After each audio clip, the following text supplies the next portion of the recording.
നൂറ്റാണ്ടുകളായി അടിമകളെ പോലെ പണിയെടുത്ത് ജീവിക്കാൻ മാത്രം വിധിക്കപ്പെട്ട ഒരു ജനതയായി അവർ കഴിയുകയാണ്. അവരുടെ മോചനത്തിന് വേണ്ടിയുള്ള വലിയ പോരാട്ടങ്ങൾ നടന്നെങ്കിലും അതിന് വേണ്ടത്ര മുന്നോട്ട് പോകാൻ കഴിയാത്തൊരവസ്ഥ ഉണ്ടായി എന്നുള്ളത് നാം തിരിച്ചറിയേണ്ടത്. നമ്മുടെ ഒന്നും കുറ്റം കൊണ്ടല്ല സാമ്പത്തികമായിട്ട് വിദ്യാഭ്യാസമായിട്ട് നമ്മൾ പുറകോട്ട് പോയത്. നമ്മുടെ രാജ്യത്ത് നിലനിന്ന ഒരു പ്രത്യേക അവസ്ഥയാണ്. ലോകത്ത് മറ്റൊരു സ്ഥലത്തും ഇല്ലാത്ത ഒരു പ്രത്യേകത നമ്മുടെ ഇന്ത്യ രാജ്യത്തുണ്ടായി. ആ പ്രത്യേകത എന്ന് പറയുന്നത് ജാതി വ്യവസ്ഥയാണ്. ജാതിയുടെ പേരിൽ മനുഷ്യനെ വിഭജിച്ച് വ്യത്യസ്ത കമ്പാർട്ട്മെന്റുകളാക്കി. ഞാൻ പറയുന്നത് മനസ്സിലാകുന്നുണ്ടോ? അല്ലേ? ജാതിയുടെ അടിസ്ഥാനത്തിൽ മനുഷ്യനെ വിഭജിച്ച് ഓരോ കമ്പാർട്ട്മെന്റിലാക്കി നമ്മൾ നിർത്തി. എന്നിട്ട് പറഞ്ഞ് ഞങ്ങൾ മുകളിലിരിക്കുന്ന ആളുകളാണ്, അതിന് താഴെയാണ്, അതിന്റെ താഴെയാണ്. അങ്ങനെ ഏറ്റവും താഴെയുള്ള ആളുകളായി ഈ അവശ്യ പാർട്ടി മാറ്റി. അവരുടെ സമൂഹത്തിൽ നല്ലതൊന്നും അനുഭവിക്കാനുള്ള അർഹതയും ഇല്ലാതെ അടിമകളെ പോലെ വഴി നടക്കാനുള്ള സ്വാതന്ത്ര്യത്തിന് അല്ലെ, ഇവിടെ നമ്മൾ വഴി നടക്കാനുള്ള സ്വാതന്ത്ര്യത്തിന് വേണ്ടി സമരം ചെയ്തുകൊണ്ടിരിക്കുന്ന ഒരു സംസ്ഥാനമാണല്ലോ തമിഴ്നാട്. അമ്പലത്തിൽ പ്രവേശിക്കാനുള്ള സ്വാതന്ത്ര്യമില്ല. അമ്പലത്തിലേക്ക് ചെല്ലാനോ പ്രാർത്ഥിക്കാനോ നമ്മുടെ സങ്കടങ്ങൾ ഉണർത്തിക്കാനോ കഴിയാത്ത അവസ്ഥ. പൊതുവഴിയിൽ കൂടെ നടക്കാൻ സ്വാതന്ത്ര്യമില്ല, അമ്പലത്തിൽ പ്രവേശിക്കാനുള്ള സ്വാതന്ത്ര്യമില്ല. അതുപോലെ തന്നെ നല്ലതിനെ കുറിച്ചും ചിന്തിക്കാൻ പാടില്ല. നല്ല വസ്ത്രവും നല്ല ഭക്ഷണവും നല്ല പാർപ്പിടവും ഒന്നും തന്നെ സങ്കല്പിക്കാൻ പാടില്ല. നല്ലതിനെ കുറിച്ച് ഒന്നും ചിന്തിക്കാനുള്ള അവകാശം ഈ പാവപ്പെട്ട ആൾക്ക് കൊടുത്തില്ല. അക്ഷരം കൊടുത്തില്ല, അറിവ് കൊടുത്തില്ല, അധികാരം കൊടുത്തില്ല. അക്ഷരം പഠിക്കാതെ ഇരിക്കാൻ വേണ്ടിയുള്ള നിലപാടുകളാണ് സ്വീകരിച്ചത്. മഹാഭൂരിപക്ഷം വരുന്ന ശൂദ്രൻ അക്ഷരം നിഷേധിച്ചു. ഞങ്ങളെ കേട്ടുകാണാം. ശൂദ്രൻ അക്ഷരം പഠിക്കാൻ മുന്നോട്ട് വന്നു കഴിഞ്ഞാൽ അവർക്ക് കൊടുത്തിരുന്ന ശിക്ഷകൾ എന്താണ്? ശൂദ്രൻ അക്ഷരം പഠിക്കാൻ പാടില്ല. എന്താണ് അക്ഷരം പഠിച്ചാലുള്ള കുഴപ്പം? അക്ഷരം പഠിച്ചാൽ അറിവ് നേടും. അറിവ് നേടിക്കഴിഞ്ഞാൽ നിലവിലുള്ള സാമൂഹ്യ വ്യവസ്ഥയെ കുറിച്ച് അവർ തിരിച്ചറിയും. അങ്ങനെ തിരിച്ചറിഞ്ഞാൽ തങ്ങളുടെ ഈ അവസ്ഥ നിലനിർത്താൻ കഴിയാതെ വരുമെന്ന് മനസ്സിലാക്കിയ ആളുകളെല്ലാം എന്ത് ചെയ്തു? മഹാഭൂരിപക്ഷത്തിനും അക്ഷരം കൊടുക്കേണ്ടതിന്റെ തീരുമാനിച്ചു, അറിവ് കൊടുക്കേണ്ടത് തീരുമാനിച്ചു. അപ്പൊ അക്ഷരവും അറിവും നിഷേധിച്ചതിന് ഏറ്റവും പ്രധാനപ്പെട്ട കാര്യം അവർ അറിവ് നേടിക്കഴിഞ്ഞാൽ നിലവിലുള്ള സാമൂഹ്യ വ്യവസ്ഥ എന്താണ് എന്ന് തിരിച്ചറിയും. അതിനെതിരായിട്ടുള്ള പ്രക്ഷോഭങ്ങളും സമരങ്ങളും നടത്തി ഇന്നുള്ള തങ്ങളുടെ സൗകര്യങ്ങൾ ഇല്ലാതാക്കപ്പെടുമെന്ന് കരുതിയ ആളുകൾ അവർ അക്ഷരം പഠിക്കാൻ പാടില്ല എന്ന് പറഞ്ഞു. ശൂദ്രൻ അക്ഷരം പഠിക്കാൻ തയ്യാറായി കഴിഞ്ഞാൽ കൊടുക്കുന്ന ശിക്ഷകളെ കുറിച്ചൊക്കെ നിങ്ങൾ ഒരുപക്ഷെ നേതാക്കൾ പറഞ്ഞ് കേൾക്കുകയാണ്.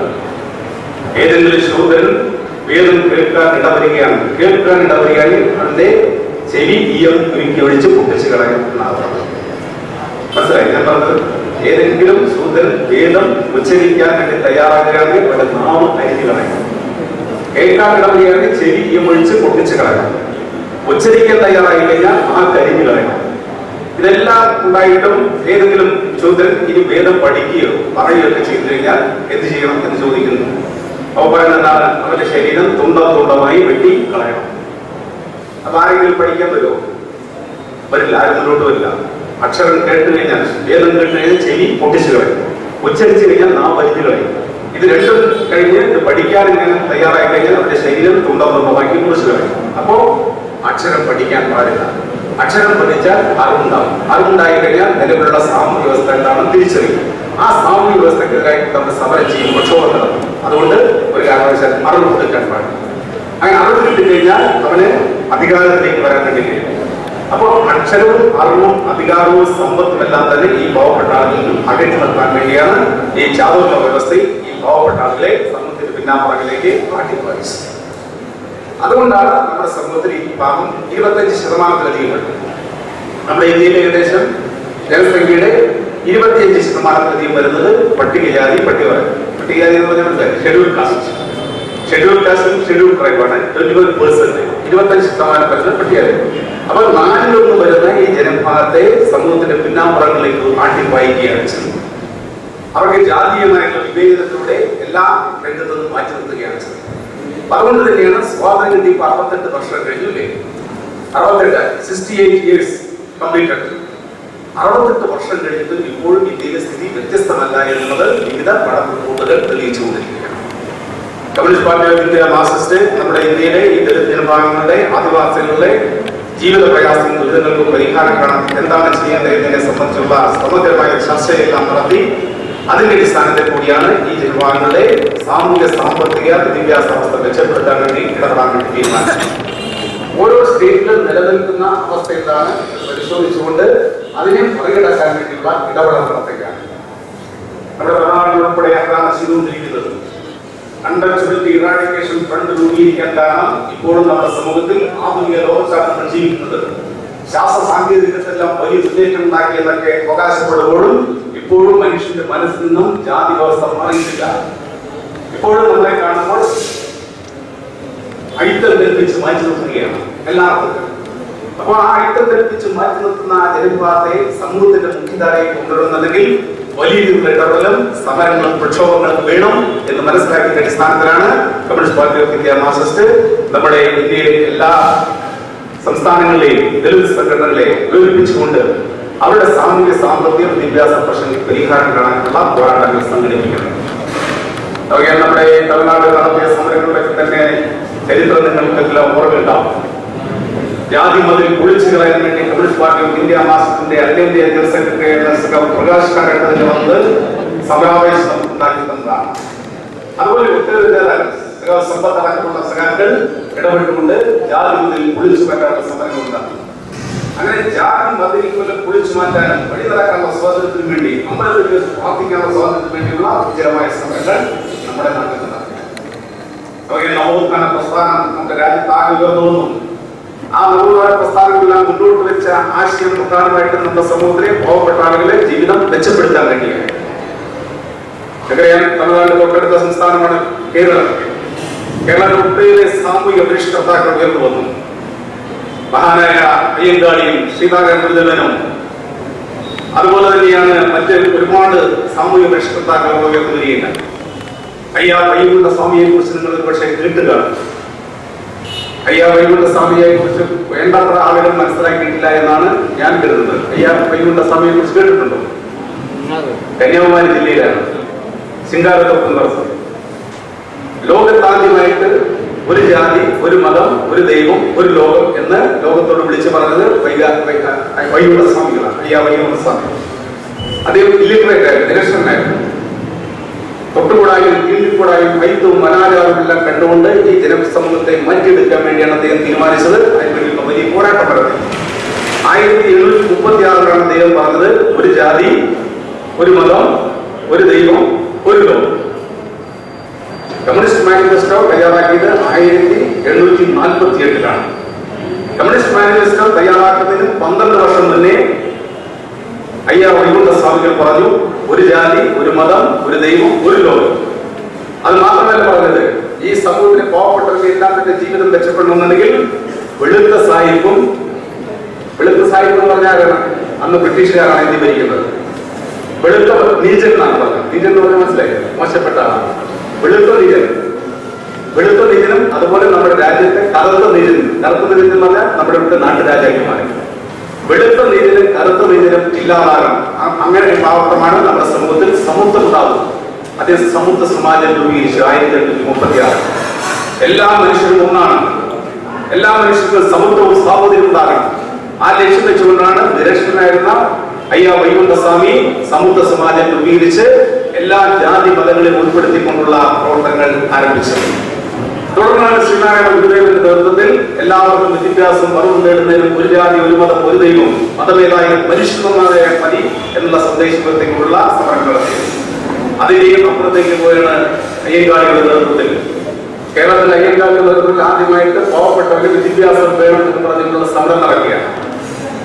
സമരം എന്തിനാണ് നമ്മൾ ചെയ്യാറ്? എന്തെങ്കിലും പുതിയ ആനുകൂല്യങ്ങൾ നേടിയെടുക്കാൻ വേണ്ടിയാണ് അല്ലേ? പ്രത്യേകിച്ച് തൊഴിലാളികൾ സമരം ചെയ്യുന്നത് സേവന വേതന വ്യവസ്ഥകൾ തുകയാണ്.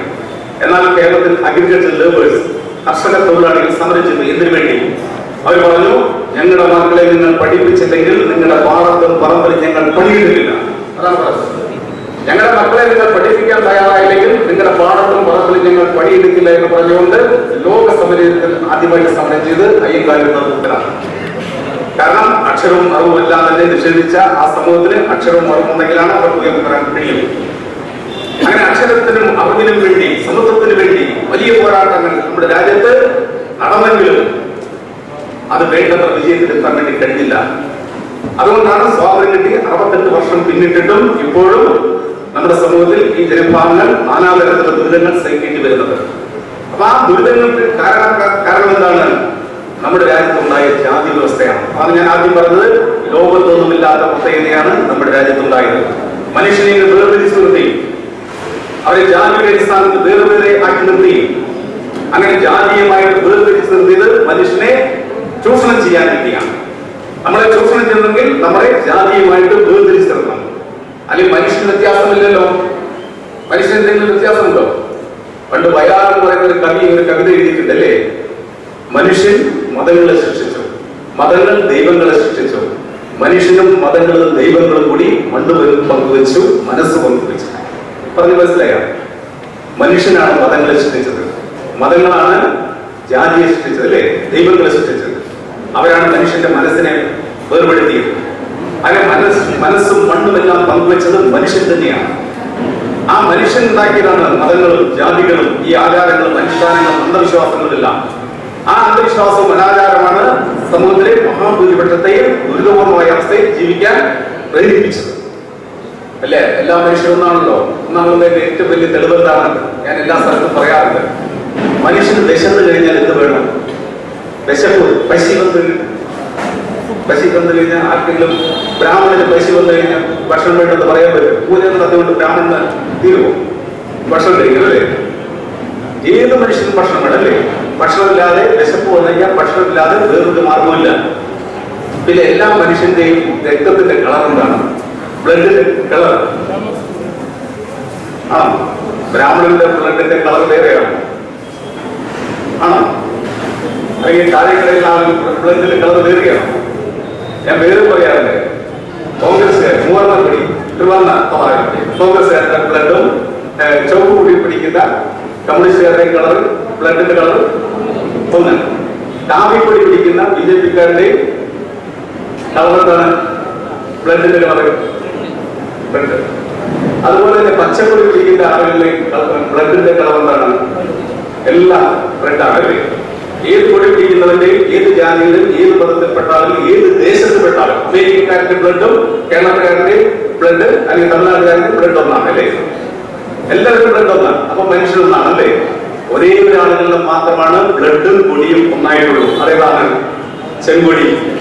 ചെങ്കൊടിയുടെ കളറും ഒന്നാണ്, അത് പിടിക്കുന്ന ആളുകളുടെ കളറും ബ്ലഡും ഒന്നാണ്. അത് മാത്രമാണ് ലോകത്ത് ഒരേ ഒരു കളറുള്ളൂ അല്ലേ. അപ്പൊ ചെങ്കൊടി പ്രസ്ഥാനം ലോകത്തെ മുഴുവൻ മനുഷ്യന്റെയും നന്മയ്ക്ക് വേണ്ടി പ്രവർത്തിക്കുന്ന ആ പ്രസ്ഥാനമാണ്. അതിലൂടെ മാത്രമാണ് അതിന്റെ മുന്നേറ്റത്തിലൂടെ മാത്രമാണ് ഈ പാവപ്പെട്ടവന്റെ മോചനം സാധ്യമാകുക എന്നുള്ള കാര്യത്തിൽ യാതൊരു സംശയമില്ല. അപ്പൊ ആ ചെങ്കൊടി പ്രസ്ഥാനത്തിന്റെ തണൽ നിന്നുകൊണ്ട് നമ്മുടെ സമൂഹത്തിൽ അടിച്ചമർത്തപ്പെട്ടവൻ പിന്നോക്കം നിൽക്കുന്ന ആളുകൾ അവരെല്ലാം തന്നെ ഉയർത്തിൽ നിൽക്കുന്ന ഒരു നാൾ വരും. അതിനുവേണ്ടിയുള്ള പോരാട്ടമാണ് നമ്മൾ സംഘടിപ്പിക്കുന്നത്. അതിലൂടെ മാത്രമാണ് ജാതി വ്യവസ്ഥ ഇല്ലാതാക്കുന്നത്. ജാതി വ്യവസ്ഥ ഇല്ലാതായെങ്കിൽ മാത്രമാണ് ജാതി വ്യവസ്ഥ ഉണ്ടാക്കിയ ദുരന്തങ്ങളിൽ നിന്നും നമുക്ക് രക്ഷപ്പെടാൻ കഴിയൂല്ലേ. ഇന്നല്ലെങ്കിൽ നാളെ ജാതി വ്യവസ്ഥ നമ്മുടെ രാജ്യത്ത് ഇല്ലാതാകണം. ആ ജാതി വ്യവസ്ഥ ഇല്ലാതായിക്കൊണ്ട് മാത്രമാണ് ജാതി ഉണ്ടാക്കിയ ദുരന്തങ്ങളിൽ നിന്നും ഈ പാവപ്പെട്ടവന്റെ മോചനം സാധ്യമാകുള്ളൂ. ആ മോചനത്തിന് വേണ്ടിയുള്ള പോരാട്ടം ഏറ്റെടുക്കുകയാണ് നമ്മുടെ വ്യത്യസ്ത സംസ്ഥാനങ്ങളിൽ ഓരോ സംഘടനകൾ രൂപീകരിച്ചുകൊണ്ട് പ്രവർത്തനം സംഘടിപ്പിച്ചുകൊണ്ട്. ഇവിടെ നമ്മുടെ തമിഴ്നാട്ടിൽ അണ്ടർ-20 ഇറാഡിക്കേഷൻ ഫണ്ടിന്റെ ആഭിമുഖ്യത്തിലാണ് ഈ സമൂഹത്തിലെ തമിഴ്നാട്ടിലെ 20% വരുന്നത് ദളിത് ജനവിഭാഗമാണ്. 20% ദളിത് സമൂഹമാണ്. ആ 20% വരുന്ന ആളുകൾ ഇന്ന് അനുഭവിച്ചുകൊണ്ടിരിക്കുന്ന എല്ലാ തരത്തിലുള്ള ദുരിതങ്ങൾക്കും കഷ്ടപ്പാടുകൾക്കും ജാതീയമായിട്ടുള്ള വിവേചനങ്ങൾക്കും എല്ലാം എതിരായിട്ടുള്ള ഉജ്ജ്വല പോരാട്ടം നടത്തുമ്പോൾ തീർച്ചയായിട്ടും ഈ സമൂഹം ഉയർത്തെഴുന്നേൽക്കുമെന്നുള്ള കാര്യത്തിൽ സംശയമില്ല. അണ്ടർ-20 ഇറാഡിക്കേഷൻ ഫണ്ടിന്റെയും കമ്മ്യൂണിസ്റ്റ് പാർട്ടി ഓഫ് ഇന്ത്യ മാർക്സിസ്റ്റിന്റെയും എല്ലാം തന്നെ വലിയ പ്രക്ഷോഭത്തിലൂടെ സമരത്തിലൂടെ ഇന്ന് നമ്മുടെ സമൂഹത്തിൽ ദുരിതമനുഭവിക്കുന്ന മുഴുവൻ ആളുകളെയും ദുരിതങ്ങൾക്കും കഷ്ടപ്പാടുകൾക്കും പരിഹാരം കാണാൻ വേണ്ടിയുള്ള പോരാട്ടം ഏറ്റെടുക്കാനും കഴിഞ്ഞ കാലങ്ങളിൽ നാം നടത്തിയ പ്രവർത്തനങ്ങളുടെ കുറവുകളും പോരായ്മകളും തട്ടി മുഴുവൻ ദളിതരെയും നമ്മുടെ ഈ പ്രസ്ഥാനത്തിലേക്ക് അണിനിരത്താൻ വേണ്ടി കോയമ്പത്തൂരിലെ മുഴുവൻ ദളിതരെയും പ്രസ്ഥാനമായിട്ട് നമ്മുടെ ഈ പ്രസ്ഥാനത്തെ മാറ്റണം. നാളെ തമിഴ്നാട്ടിലെ മുഴുവൻ ദളിതരെയും പ്രസ്ഥാനമായിട്ട് അണ്ടർ-20 ഇറാഡിക്കേഷൻ ഫണ്ട് മാറണം. നാളെ നമുക്ക് രാജ്യം മുഴുവൻ ഈ പ്രസ്ഥാനത്തെ വളർത്തിയെടുക്കാൻ വേണ്ടി കഴിയണം. അതിന് ഏറ്റവും ഉചിതമായിട്ടുള്ള സംഭാവന നൽകാൻ നിങ്ങൾക്ക് കഴിയട്ടെ എന്ന് ആത്മാർത്ഥമായി ആഗ്രഹിച്ചുകൊണ്ട് ഈ സമ്മേളനം എല്ലാ അർത്ഥത്തിലും ദളിതരുടെ മോചനത്തിന് വേണ്ടിയുള്ള പോരാട്ടം ഏറ്റെടുക്കാനുള്ള സന്നദ്ധ പ്രകടിപ്പിക്കുന്ന സമ്മേളനമായി തീരട്ടെ എന്ന് ആത്മാർത്ഥമായി ആഗ്രഹിച്ചുകൊണ്ട് ഒരിക്കൽ കൂടി ദേശീയ തലത്തിൽ നമ്മൾ രൂപീകരിച്ചിരിക്കുന്ന ദളിത് ശോഷണമുക്തി മഞ്ചിന്റെയും കേരളത്തിൽ രൂപീകരിച്ച് പ്രവർത്തനം ആരംഭിച്ച പട്ടികജാതി ക്ഷേമ സമിതിയുടെയും ഊഷ്മളമായ അഭിവാദ്യങ്ങൾ നിങ്ങൾക്ക് നേർന്നുകൊണ്ട് ഈ സമ്മേളനം നിങ്ങളുടെ എല്ലാവരും പരിപാടിയോടുകൂടി വളരെ സന്തോഷത്തോടുകൂടി ഔപചാരികമായി ഉദ്ഘാടനം ചെയ്തതായി അറിയിച്ചുകൊണ്ട് നിങ്ങൾക്ക് ഒരിക്കൽ കൂടി ഊഷ്മളമായി അഭിവാദ്യം നൽകുകൊണ്ട് ഞാൻ എന്റെ വാക്കുകൾ നിർത്തുന്നു. അഭിവാദ്യങ്ങൾ നൽകുന്നു.